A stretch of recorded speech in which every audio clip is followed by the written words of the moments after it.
This is Smithy.tv.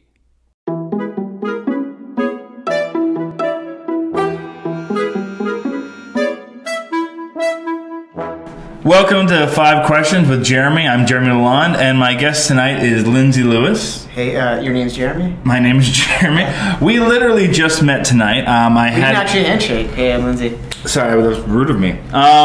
We literally just met tonight because I had another guest scheduled who had to unfortunately cancel. Was it like diarrhea or something like that? You know what? I didn't get into the details of it, but I was always wondering, like, whenever I do stuff, I was like, if you're bailing or something, or like you don't want to go to work, it's like, what's the best excuse you can use where they could not, like, they couldn't debate that? Like, I'd go and like, do you like? I think there was a Seinfeld episode where they're like, my friend's committing suicide or something like that. I can't remember if that was a bit. So it's like that's hard to back out of. Yeah, because then you're like, if you back out of that, you're like, oh, you're a monster. It's got to be believable. Yeah, so like you can't be like, there's a zombie plague outside, so I'd love to get there, yeah, but I really can't get there. Because like one time I had to book off work and I was gonna go to Wonderland, and it's like, how do I not say this? So I said, there's a personal issue I have to deal with, but really the personal issue is me having fun, kind of thing. So it's like, maybe you could do that, or the other one is, I think diarrhea is perfect because if anyone's ever had a bad stomach or something like that, they're like, they can't be like, oh, I know what you're feeling, you know. But it depends what you do for work. I mean, you can go to certain jobs and you have diarrhea, as long as you're not like a roofer. Yeah, that would be a bad job to have if you've got diarrhea. But like,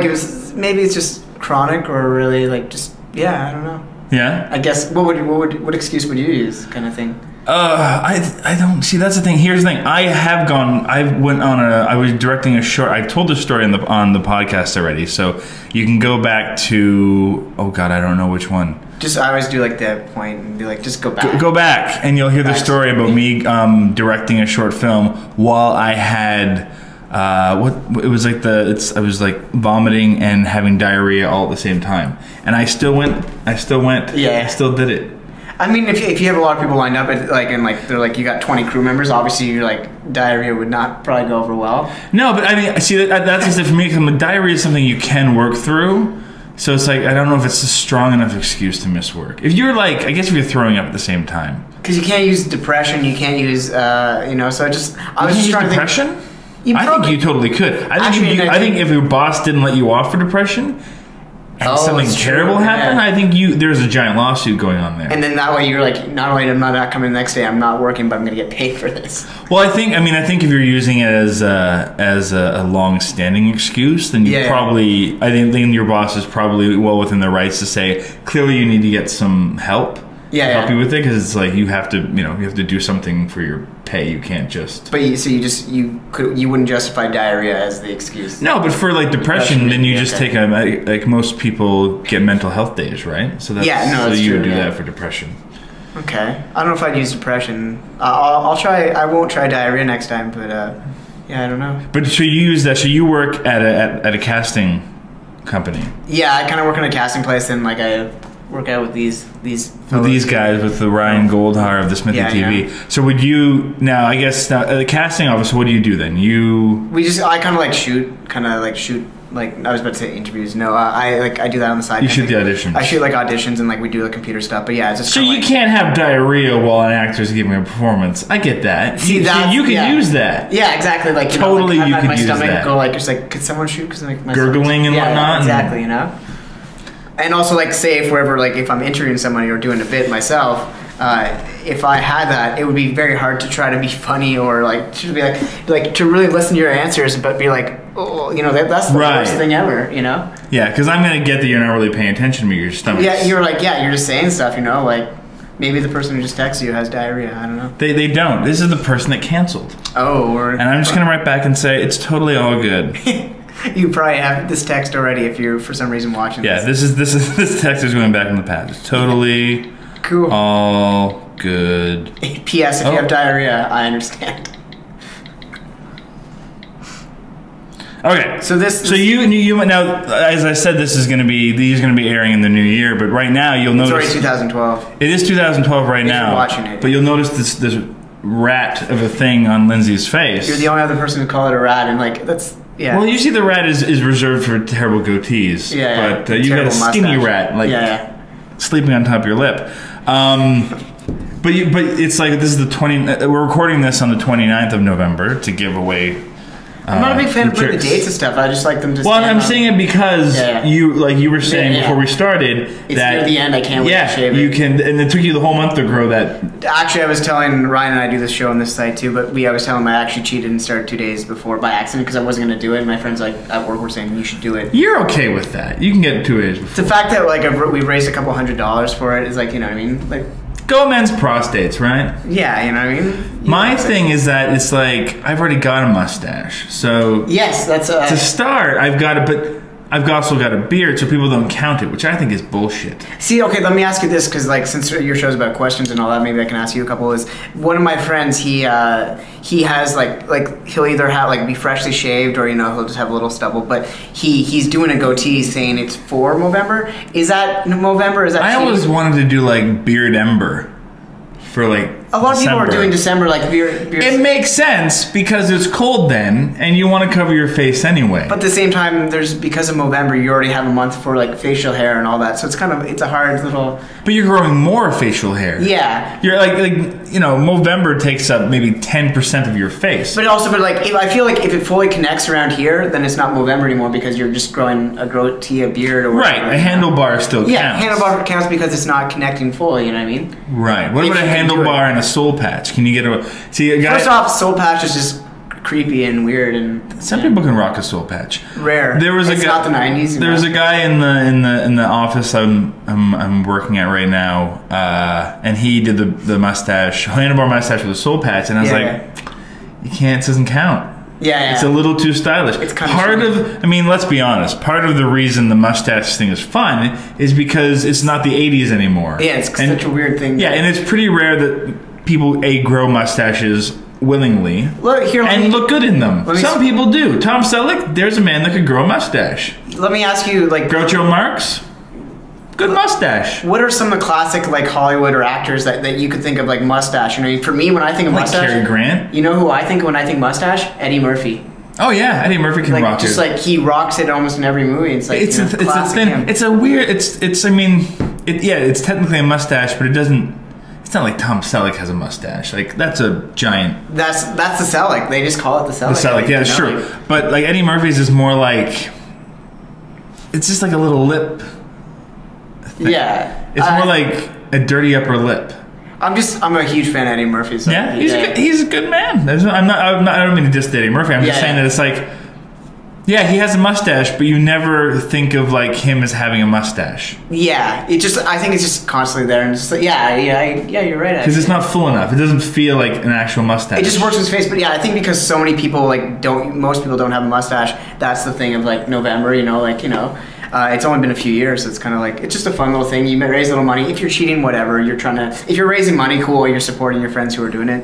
There's nothing really. Oh no, I think it's great. I mean, it's every year I think about doing it. And also I'm looking for an excuse to maybe potentially shave my beard off, just because every couple of years I kind of want to remember what my face looks like. Yeah. I want to grow it back instantly because I'm I'm good, I got it. And as I age too, I'm I want to check in. Yeah. And my son, he's gonna be 4 soon. And is his birthday? It's not even close. He's in March. Okay, so maybe when you're watching ish. Yeah, it'll be closer by the time this airs. Happy birthday. Happy birthday, Ephraim. So he'll never ever be able to listen to this. Not until he's. I don't swear, or I try not to. Well, I don't try or try not. And maybe he has diarrhea. Does he? Jesus, you just had to go back to that? Yeah, I'm trying to. I like to segue back a lot of stuff. Our styles aren't meshing. No, it's all good. Where the hell was I? I found myself saying talking mustaches. I was going to say that in my mind, the mustache, it's not a real mustache unless it goes nose to lip. No, that's why the Eddie Murphy one doesn't count to me as a mustache. But actually, that's not true. That's where was I going? I was saying that my shaving it off and that kind of stuff. And why I got to my son was because my son is kind of really curious. I think he keeps on asking me if I'll shave my beard off. Yeah. Because he's never seen me without one. Mm-hmm. And my wife is dead against it.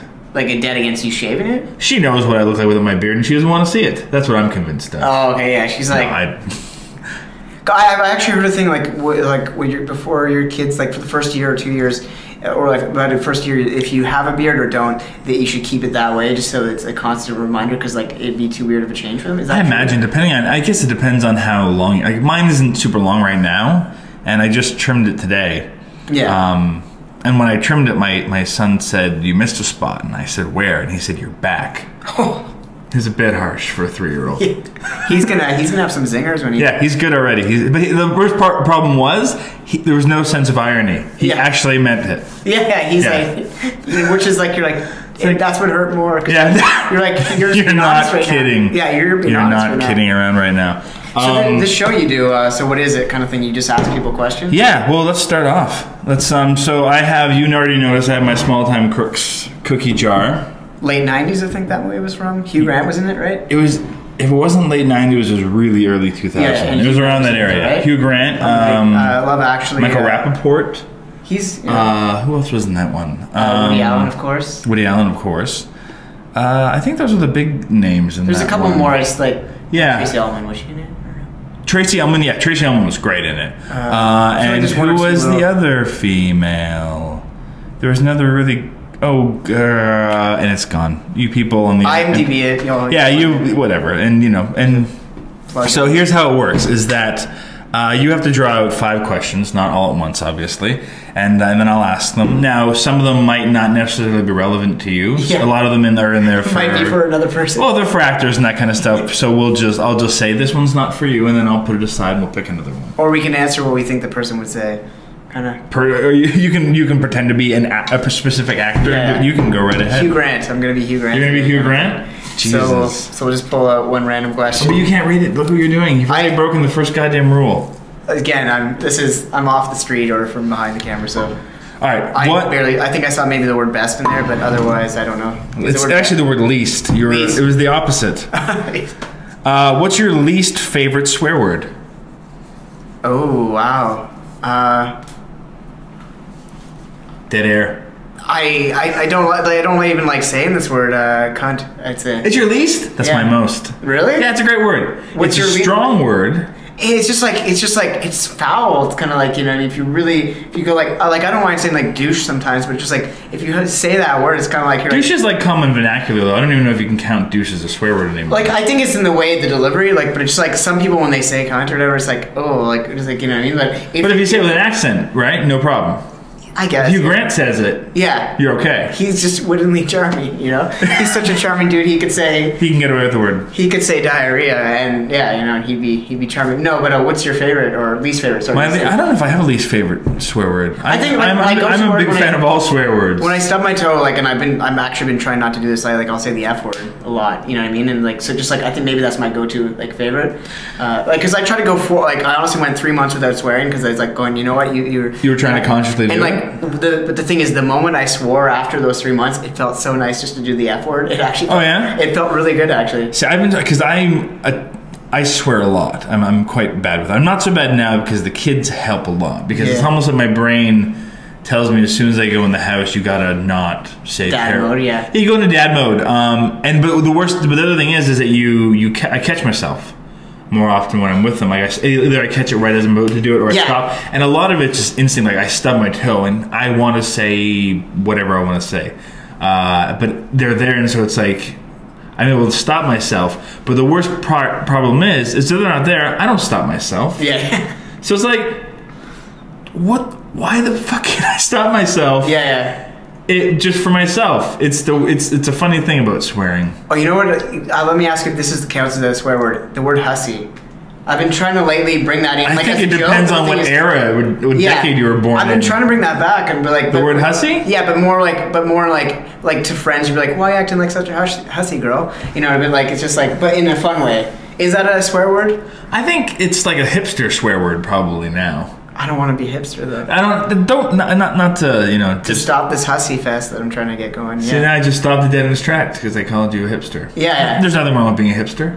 There is nothing wrong. It doesn't mean you are a hipster if you're watching this. No, I think of that as it's like a callback. It's a throwback word. So it's like for me, it's just like it's a trendy kind of thing to say hussy now as opposed to slut or tramp. Yes, I guess that's true. Yeah. It's cuter. It's a nicer word. I think someone would rather be called a hussy than a slut. Yeah, no, I agree with that, and I think hussy is also a classier version of the word I don't want to say. Like hussy walk as opposed to the slut walk. Yeah, the hussy walk of shame. Yeah, it's the slut walk for your grandma. Yeah. Okay. The house you walk. Also, I was just like kind of looking around this room as I was thinking of that. Like, what do you think of the painting and all this in this studio? I guess you've been here a few times. The painting in here? Yeah. Well, from this angle, it's pretty flat. Yeah. Do you think we should change like or put something in here, kind of thing? I don't know. I'm sure Ryan, the guy. Poor who's Ryan. this- Jesus, the man like shells out his hard-earned money, and you start to criticize the studio. Yeah. What if we put? I could put a picture of him back here. I'm sure. Back there. Yeah. Then. Dartboards and What whatnot. if we like painted like I don't know like a Christmas background or like just like a chimney or like a You don't want to go brick seasonal. wall? You don't want to go seasonal yeah, it's on true the podcast. because it's holiday. Sorry, it's holiday, not Christmas. There's that as well. You don't want to. Hugh Grant, we could put a poster of him up there. Everyone would be charmed. Maybe on your show. Yeah. Maybe it's time for another question. Yeah, let's do another question kind of thing. And see, that's why instinctively when you go to this, wouldn't you want to read it? Yeah, that's why it's When hard. everybody else does it, do they read it too? Or They usually for the first one. okay. Sometimes depends. Because no one's ever like I don't think you told Pass me it that. right over. I might not have told you that. Yeah, I don't recall hearing that until live on this. Oh, okay. So this is usually something I ask actors, but this is something I can just ask you as a person, which is kind of interesting. Would it be harder for you to tell someone you love them or that you do not love them back? That's a good question. Like that's a good like round table or like just a dining room conversation with people. Yeah, with your loved one. Yeah. It's like, oh yeah, you're like, are we getting divorced? It's like, yeah, why would you ask me that? That's a good. Oh, I was about to swear too. You're allowed to swear. You go right ahead. I'm trying to keep a. Okay, you go ahead. You be the classy one, and I'll be the potty mouth. Though, it would probably it'd probably be harder to say not, right? Because like I love you. I think a lot of people just say easily, like they say it so easily nowadays. I mean, obviously when you mean. Like there's times you mean it more when you say I love you, or like there's a mean it more. No, there's a variation. I love you, kind of. I love you ish. No, on certain days, like maybe there's someone you're just like that day. There's just something they did. They go like you really say it and it just feels like you mean it. But yeah, saying I don't love you, how that? Wow, that's a good question. So it's easier. You think it's easier to fake it and say I do love you. Or no, I mean that's not the question though. The question is like, because it's more about like the fear. It's like, is it harder for you to like to be the one? Because obviously, if someone else says they love you, it's so much easier to say it back. Yeah. Because the risk is gone. But if you don't know how they feel, you're putting yourself on a limb. Yeah. Maybe I'm confused with questions. Like, I thought it was like either telling someone you love them or like having to like have that conversation where you're like, I don't love you. Well, it's say you and I, we're in a relationship, and you're like you want to say that, you love me, but you're scared because you don't know how I feel. Oh, okay. Or so it's either, but it's like, so is it harder for you to get up the balls to just say fuck it, I love you? Or is it harder for me to confess my love for you, and you're like, I really don't feel that way? You know what? It's. What's harder? I would say the person trying to say it because you probably have that fear of what would they say, right? So you have both. Whereas the person, because if you were telling me, I wouldn't know you were going to say it. So it's more like you can't really lie in that moment. You could kind of like, you could do that. So I feel like it would be harder. But I'm not saying lie. That's not the point. The point isn't to lie. You have to tell the truth. Which but I feel like it would be harder as the person asking it, like knowing that they potentially, you're like, is it too soon? Do they feel the same way? Am I just invested more emotionally than they have, or whatever? So I'd say that's harder. Where are you at? I don't know. I'm trying to think if there's a situation where I've said it first to somebody and they didn't say it back, or vice versa.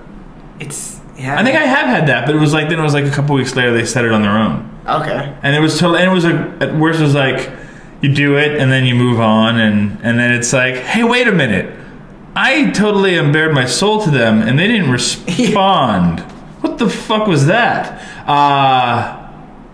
But then I think that the person kissed me or something like that. So you're like... So there's a little bit of something there. Yeah, well, that's the... Are you kidding me? It's like when you say I love you and the person's response is a kiss, that's their fucking way of moving on from that. Yeah, that's their way of saying I don't hate you, but I don't know what I feel right now. I don't want to break up with you, but I'm not quite... there yet. I'm not quite there yet. And I'm not sure if I will be, but this kiss will muzzle the issue for a few minutes. Yeah. There's a great... Oh, I can't remember the name of the Broadway musical. Or maybe it's an off-Broadway musical, but there's a great song called Just Not Now. Google it. Or my friend Patricia Zentilli has a cover of it on iTunes that's really, really nice. And it's a really awesome, heartbreaking song about this woman's been told, it's kind of about that, but this woman being told that, you know, her friend's in love with her, and she's like, look, I love you too, but now is not a good time. And it's just like, it's such a great, heartbreaking song, and it's just... Check it out. It's a good song. And if you're gonna check it out, check out Patricia Zentili's version, because... Compare them both, you know, kind of thing.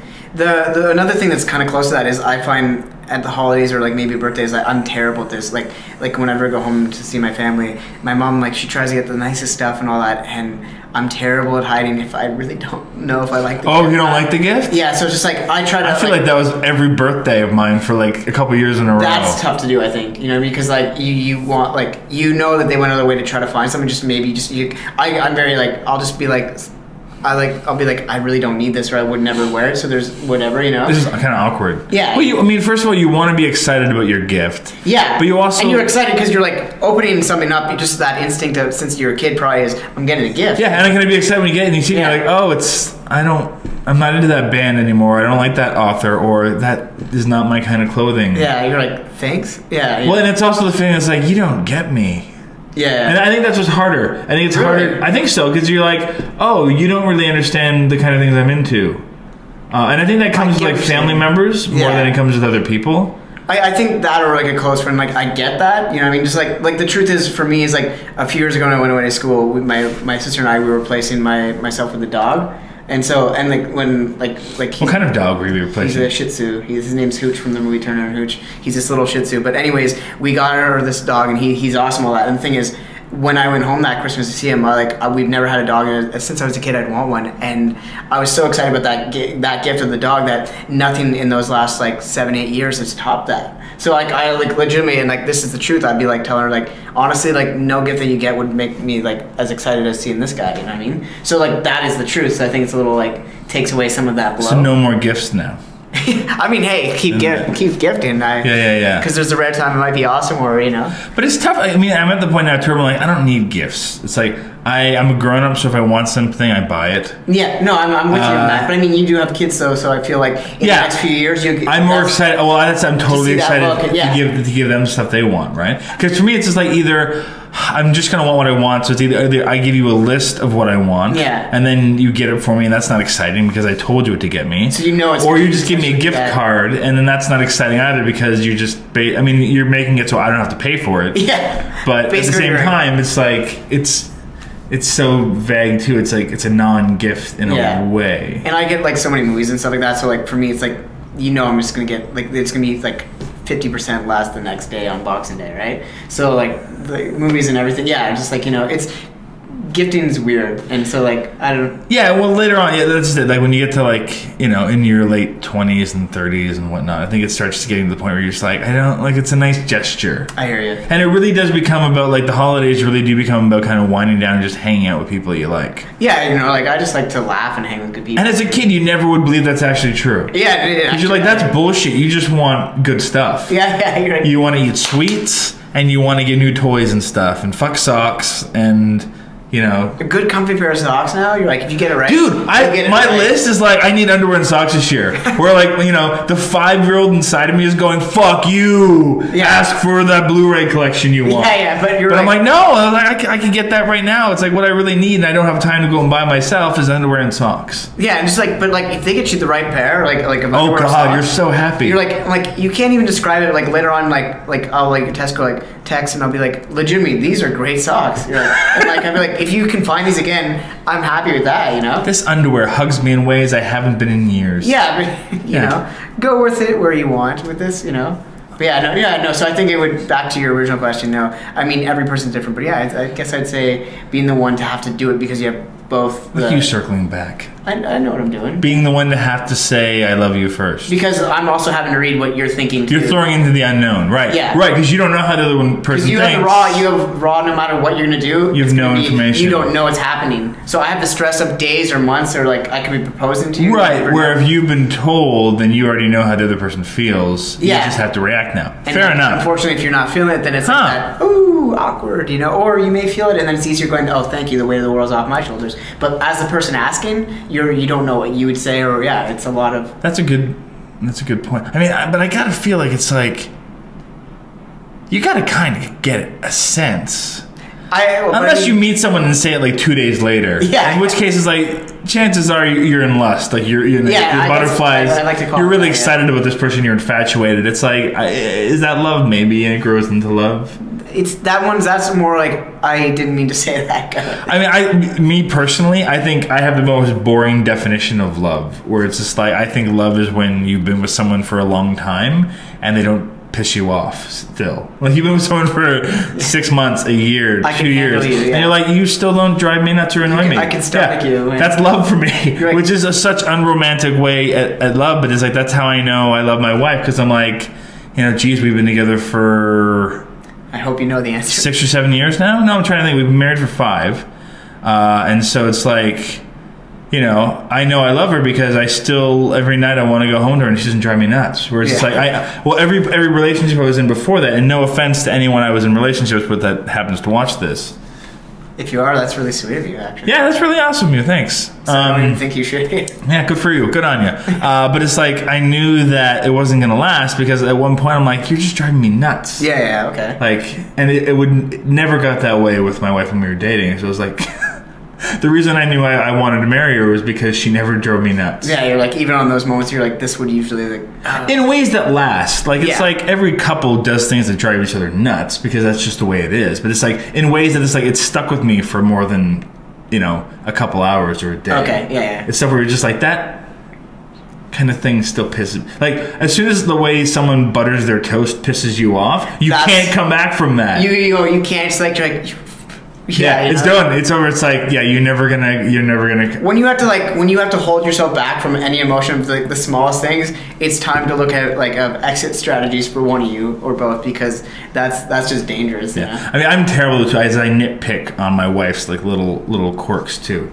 But I try to be good about it because she's such a warm, awesome, amazing woman. Yeah. But that's just my nature. I'm like super anal about little things, and I try not to be. Maybe that's the thing, is like, she knows that about you most likely, right? So she just laughs it off because she's because it doesn't matter, like the little things that I complain about. Which one of you said "I love you" first? Actually, in that. Jesus, you're gonna make. I think it was me. I think so. Yeah, I think it was me. Was the way were you nervous, or were you pretty sure you felt a connection? No, I totally knew. I wouldn't have said it if I didn't feel that way. It wasn't like I was trying to curry favor. Yeah. No, I just I really, really felt it, and I just said it, and then it felt good saying it.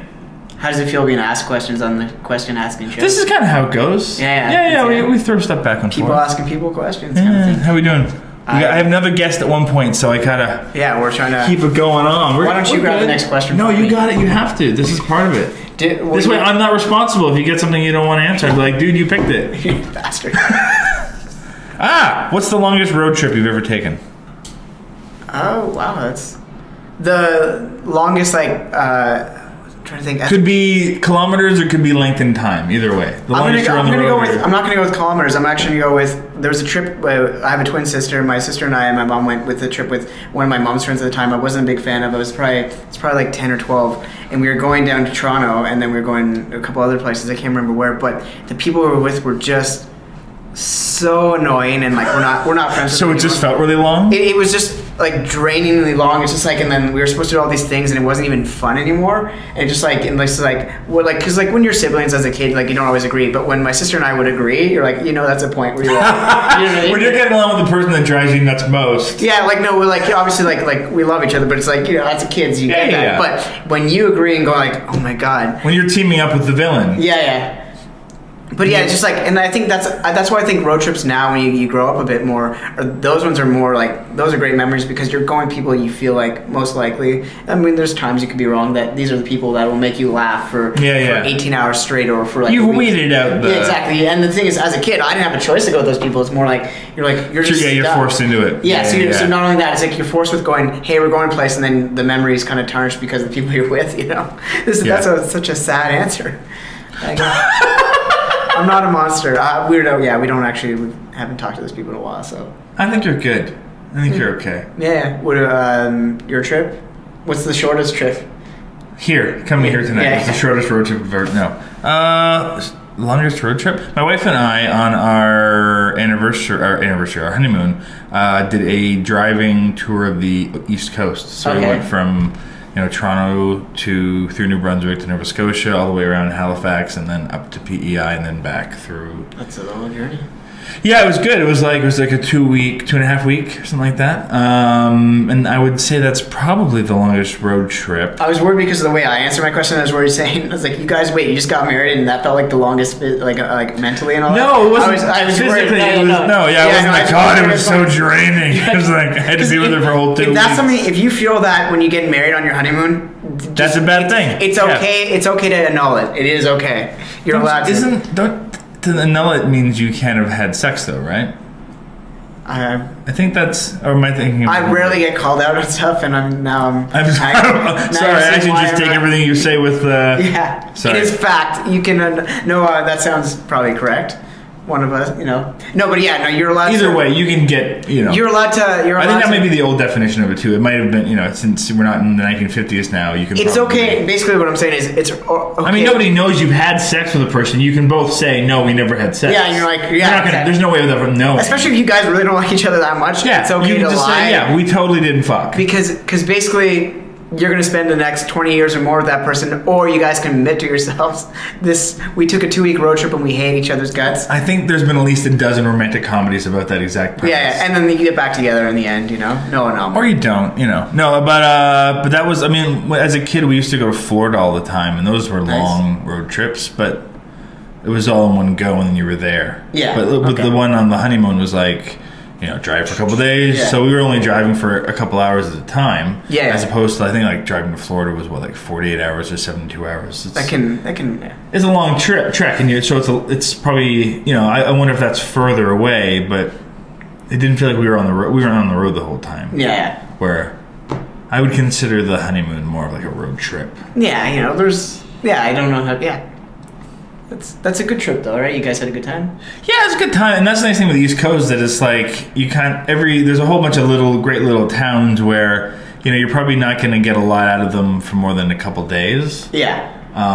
So it's a good way to kind of see the East Coast and just really kind of like it's like a smorgasbord of Eastern Canada where you sample a little bit, and then if you ever want to, you can go back and spend more time there. Like we spent close to a week in PEI on that trip, and then 2 or 3 years ago we went back for 2 weeks with our son. And 2 weeks with our son was a long time in PEI because we couldn't really go out at night because we didn't have anyone watch him, so we were in at night with him.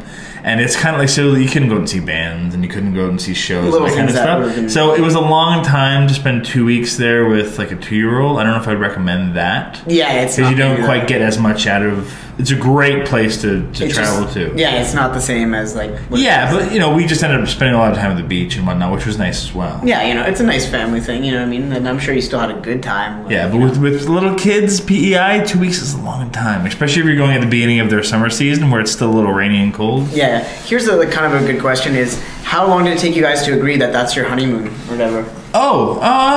We kind of because like that'd be a good point to find out. Like if before you got married you could not agree on that, you may know long term there's gonna be a lot of arguments. Whereas like what did we? I mean, we were kind of. I think a lot of people were saying, well, you should go do a trip in Europe, and it's like, well, yeah, you know what? I mean, that's kind of like the token thing that people do. And for us, we'd kind of realized that, and for me too.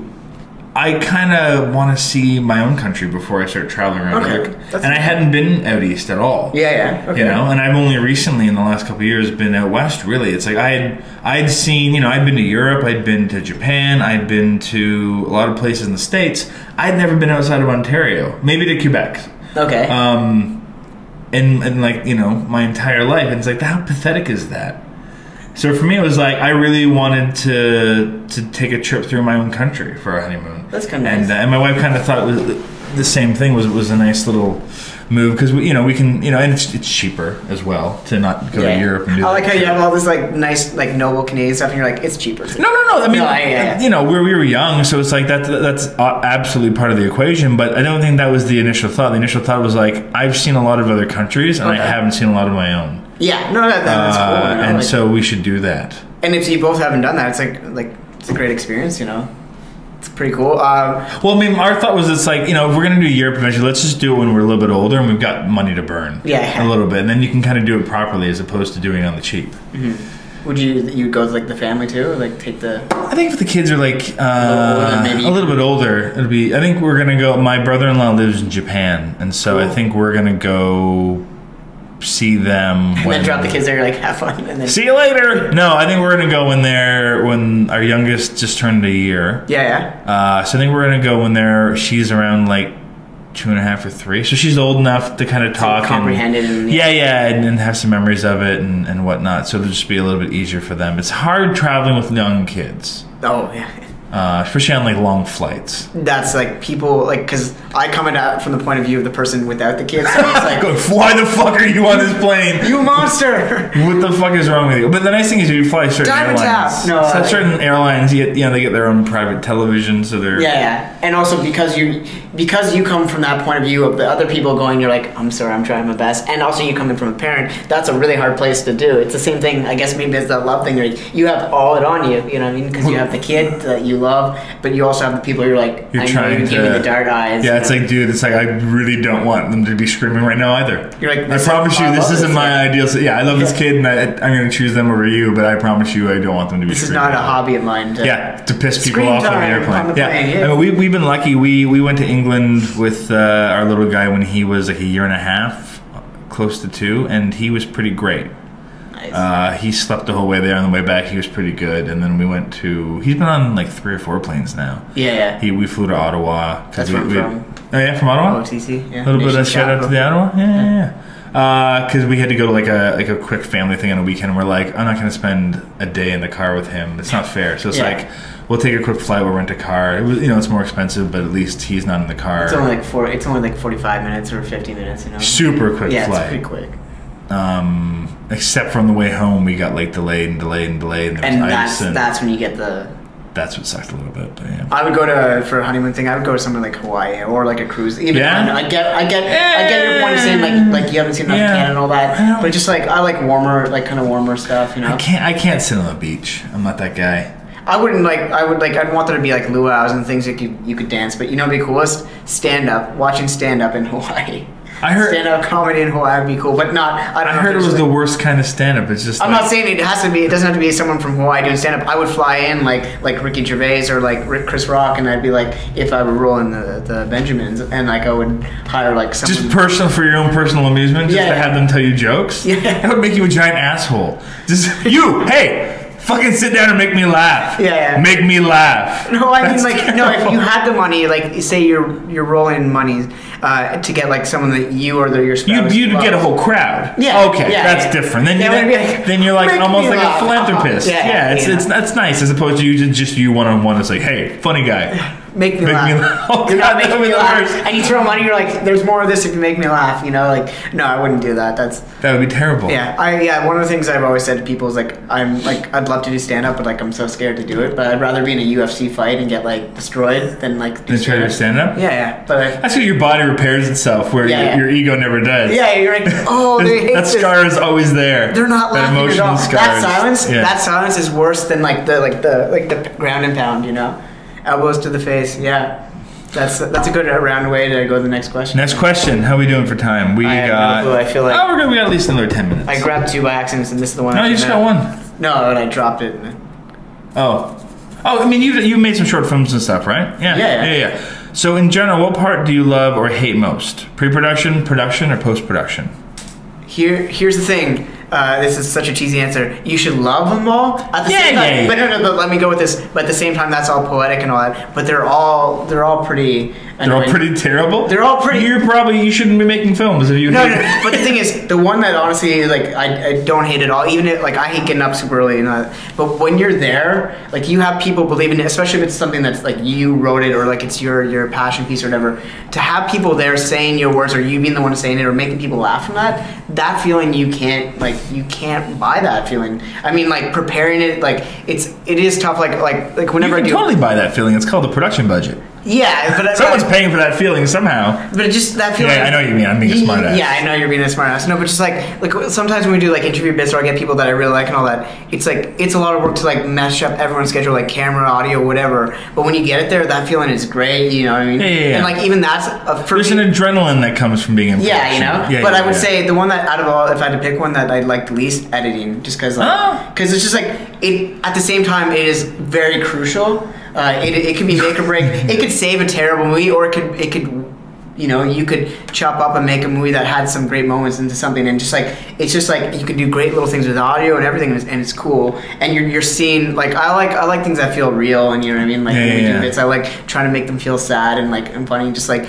But and then. But you find it tedious, or? Yeah, I know. Like, and also the hard part is it's obviously like I'm not an editor and all that, but like because. For me, it's like there might be the selfish part going, this part was such a great moment, but I can't get rid of it because I love it so much. So it's like it's almost like it's hard to step away going like, Jeremy, it's like I can't get rid of this scene, like what do you pick? You know what I mean? Like we gotta get like like that. So like what about you? Because you made a couple movies and all that. Like and I'm an editor. Like, editing is my background.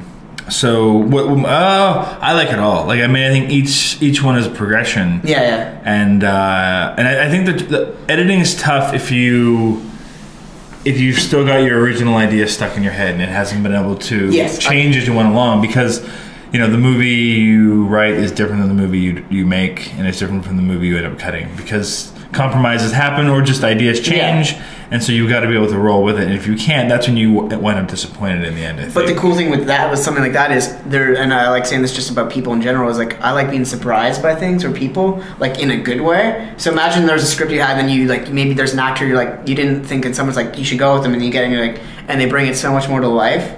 That's such a cool thing, you know? Yeah. I mean, that's just it. It's like, in theory, everyone you hire and work with is doing a better job than you could have done in that position. And they're bringing something so much more original and unique than you ever would have thought of. Yeah, exactly. And they're making it better. And I mean, your job, if you're directing, is to kind of rein all those creativities in and make sure that they all stream together. Yeah. Because the other problem is that you can have all these great, talented people, but they're all working in different tones. Yeah. And it doesn't mesh up. So that is your job, is to like take this really creativity and rein it towards a common goal. You're keeping it in, like, you know, in that... Your vision, as you were. It's like that's what your vision is. Your vision is your ability to kind of like make all these creative people work towards a common goal. And at the same time, I mean, like, even if they're getting paid or not, you do ideally want people to enjoy themselves and like have this project mean something to them, you know? Not every project will be that for people. No. I mean, maybe whether it's yours or... No, sometimes they're just paychecks. And you know, and that's the thing is, like, even if it's... You are getting paid most likely, hopefully, but there are some productions that you know,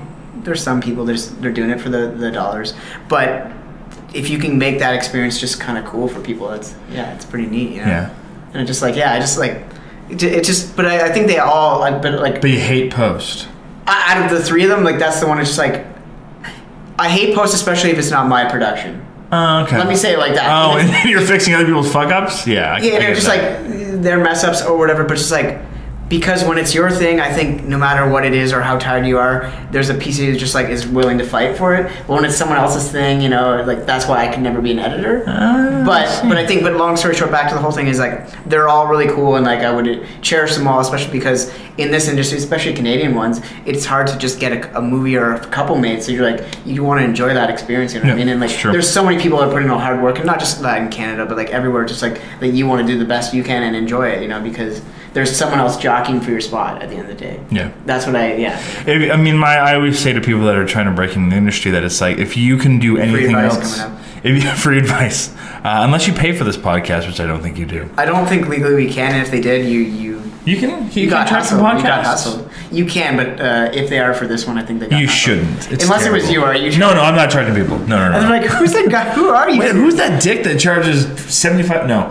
That's why the person had diarrhea. Anyway, back to free. Nice callback. Yeah. Back to free advice. Is that if you can do anything else to make money, do that. That's like the film industry is, you know, it's if you don't. I mean, if you just want to make money, go into hedge funds. It's like you can make money. Yeah. It's like if you want to, you know, make money. If your dream is to become rich by being an artist, it's like start buying lottery tickets. Yeah, because that's not the point. It's like luckily, you know, if you're good at what you do, you'll make a living. Yeah. But it's like, you know, to get rich off of this, you've just got to be lucky. Yeah, really. No, I agree with that, and also I think like if you wake up and this is what you see and like you can't think of anything else and all that, then I think there's something. Yeah. You know what I mean? Like there's other people just like, you know, like, oh, it might be cool to make a movie, and then when they get there, it's not the same thing. They go like, they see this action movie and then they're on set. You're like, oh, it's 18 hours of this for like 3 months straight. It might be different. Oh, you mean all those shots you have to set up individually? It's like, yeah. Yeah. You're like, oh, they're lighting it for an hour and a half, 2 hours. You're like, why don't we just do it? Why? Yeah, you know, like then maybe it's not the industry for you. No, but yeah, it's like. So as much as I dislike some of the positions, I mean, I still think it's really cool, especially when if it's something you care about or you've come to like, you know. And like, there's so many, like, I'm sure you worked with a lot of talented people that just like, it's motivating when you see other people and it makes you want to rise your game, you know? I've worked with one talented person. Oh yeah? No, I've worked with a lot of talented people. Who was the one person? I was kidding. I'm not. I know you were kidding. No. If you had to pick one right now. No, I'm not doing that. I'm not playing that game. Don't play the jar. No, I'm not going to do that. See, this is how I shut people up. When I want to change the subject, there you go. It's time to move on to the last question. All right. That's right. Okay, this one doesn't work for you. Keep in mind, we've just met a few minutes before this was shot. Yeah. It's going pretty good, I think. Not bad. I think we're just people. Yeah, you wouldn't have gotten to the second question if I wasn't enjoying this. Yeah, he'd be like, cool, man, this is not working. Okay, here's Keep in mind, so I think this is the last question? This is the last question. So maybe if you don't like it, just throw it, make it fun? Or? Yeah, no, you gotta answer it. What's the worst direction you've ever given someone on set? And then realize later it's like, that was terrible. It was completely useless. Because of the place I work sometimes, like, the people who are willing to take advice and all that, because I see it every day, they actually kind of trust it, which is nice. So you got quite a bit of experience with actors because of working at a casting place. Yeah, because when you do the casting place, it's legitimately, it's just on them kind of thing. It's like, in a movie, you might see a wide shot with everybody in it, but for a casting thing, it's like, it's just on them, seeing their emotion and all that. And there's times where, like, people will ask for your opinion and all that, and usually, like, you know, it might take a second, and also I don't know these productions, so I'm just giving it, I talk as the viewer kind of thing. I go like, here's why it's like working, or it's like maybe it's pushing me away as a viewer. But once in a while, like, I don't know the exact direction, but you know when you start talking and you basically just realize you're like, I don't know what I'm saying. And you're but you're like, I have to finish this thought, or those you. But I always admit that I'll be like, I just. You know what I'm saying? And then they go, no. You go like, you know what? How do you feel? It's just like, yeah. I think there's nothing ever wrong with admitting that you're babbling now, and because otherwise you just come off as a jerk if you try to like pretend you know what you're talking about when clearly you don't. Yeah. And you paint yourself into a little word corner. The one is tough, and like this. If people who work with me like see this, that might not be good. Is when it's kind of like over the top or it's not going good. How do you find a way to like maybe bring it down and like without saying it's too big or because now here's one, maybe don't say too theatrical to someone who's a very dramatic actor, because that could be like offensive. That could be offensive, or like never wanna work. Like they're like, just shut up and let me do my thing. But no, just. It's how do you get them to bring it down, you know, and make it real? Because like one of the casting directors I worked with, and she'd always say this, and I agree. It's like, I mean, he's a little crazy now, and like I don't like his style now. But Clint Eastwood movies, if you watch it, just like he's very still, and if you just like the camera, just like he thinks the thoughts and they come through it. And I think that's a great like advice if anyone's like be Clint Eastwood. Not be Clint Eastwood, but like don't have to do more like Clint on the next one. You don't have to be like doing. Like crying like that. You can invoke the thoughts of like, you know, do nothing. Have this camera like right here, and you're not gonna do a scene rather than like, you know, like. I think actors are starting to hate that though. I think that's the common direction a lot of actors are getting, to do nothing, and then I think they know that what that means though now. But there's also like I think a difference, because like the last one you did, like Sex After Kids, right? Mm-hmm. That was more, it's like a comedy, right? Yeah. Like that one, I think with comedies, there's certain ones. I think those are ones you're allowed to like play with some characters. I mean, maybe even like villains in action movies or like certain things. But for dramatic stuff, it is kind of like you want to just. Overall, like an element of life, you know, you just want it to like. Yeah, I mean, and there's different kinds of comedy too, where some comedies over the top. Like my kind of comedy is more about the stuff that, you know, the people in the situation don't know it's funny. It's funny because it's awkward, and you laugh because you're not experiencing. Yeah, you know, like most of the shorts I'll ever do is like I think that's the best stuff. It's also like because I think that's just real. You know, it's like I was talking about like someone saying I love you or giving a Christmas gift in that moment of going. How do I not? Yeah, the audience is laughing because you're uncomfortable as shit, so and it's funny for them because they don't have to be you. Yeah, and you're like, but maybe they've experienced this, so just like the more. Yeah, well, that's I mean, that's what I like about comedy is finding things that are relatable and exploiting them. Because you can't really watch Transformers and be like, hey, I get this. This is every day, you know. No, you've got to root it in something, some kind of common experience that people can relate to. Yeah, that's cool. All right, and then we got to wrap it up, buddy. This was good. Yeah. This was really great. For you being a random person who I just met today. Yeah. This was pretty Not good. even joking. We met. We literally met today. 20 minutes ago. Like we've talked like for a week or two through email, just because I was like gonna shoot this thing tonight. And then we're here. We thought, why not? So it's customary, and Lindsay hasn't even been behind the board for my other podcast. It's customary for us to end this with either you have to do some kind of some skill that you can do, or we have to arm wrestle. I don't want to arm wrestle because I would embarrass you. I'm not good. You'll embarrass me? Yeah. Nice. Ooh, build up. I like how But like this is the one. Are you built? Are you like? No. You're a scrapper? I'm not trained in any way. I have no formal skills. This is not a talent. This is more just like, I would guess, like a freak show act. But like, one of my old bosses, he'd always ask me to do this just to freak people out, or just his entertainment. But I can actually I can get like my veins to go up pretty high here and all that. Like, I don't know how well this camera goes, but there we go. It's just like good thing it's a video podcast. Yeah. You people that are listening just through audio, I'm sorry. I'll describe it. His audio will be amazed or not, but anyway, but I can get like Jesus. Okay. You know what I mean? Like I can get. Like, I don't know if you can see that, but yeah, so I don't know if that's a talent or if that's like a thing, It's something you were able to do. If anyone was charmed by me and saw that, you know what I mean? So like well, it's not as good. My hope is if you have the right guest, I hope they don't like use that, because I want to be the only one who. You want to be? I think that's a unique thing that not a lot of people are going to say. Do most people do the talent or the arm wrestling? I've only had the arm wrestling up to this point. So this is the first talent. This is the first talent. I'm the best and worst talent. Yeah, you're now the benchmark with which we will mark the rest. I don't even know how you describe that as just neck veins or as a talent.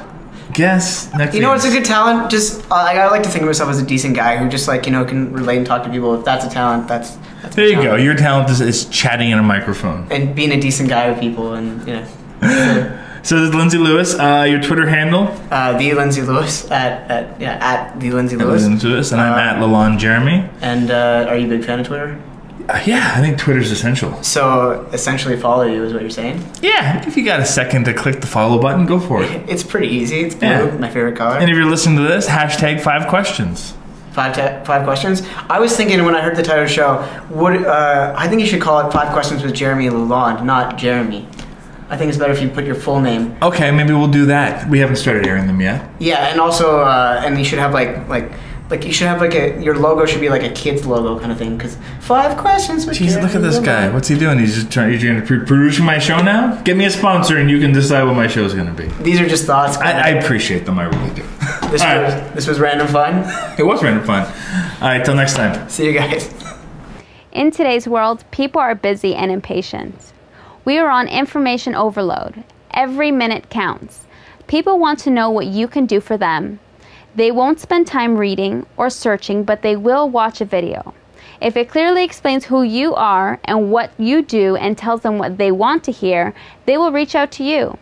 You have seconds to get people's attention. You want a video that is engaging and makes the viewer feel as though it is speaking directly to their needs. Add to your sales team a short video and let it do the heavy selling for you. Or add to your social media or wherever your audience is spending their time.